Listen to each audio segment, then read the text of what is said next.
Hindi tumitigil ang mga ahensya ng pamahalaan sa pagpapaabot ng tulong sa mga naapektuhan ng mga nagdaang bagyo at habagat. Kaliwat kanan ang pamamahagi ng Department of Social Welfare and Development ng mga family food packs, hygiene kits at iba pang mga ayuda sa mga nasalanta sa iba't ibang panig ng bansa. Sa pinakahuling tala ng National Disaster Risk Reduction and Management Council o NDRRMC, umabot na sa 89 na lugar ang isinailalim sa state of calamity dahil sa pinagsamang epekto ng bagyong Luis, Maymay, Neneng at Habagat.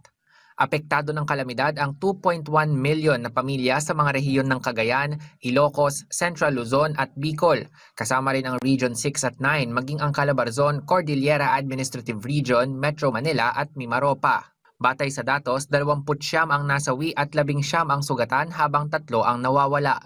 Nasa mahigit 9,000 pamilya naman ang nananatili sa 432 na evacuation centers.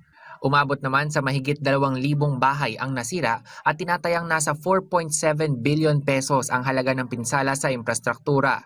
Sa sektor ng agrikultura, umabot sa 1.79 billion pesos ang naitalang pinsala. Kaugnay nito, naglaan ang Department of Agriculture ng mga binhi, bigas, bayad pinsala mula sa crop insurance at pautang na walang interes para matulungang makabangon ang mga apektadong magsasaka at mangingisda.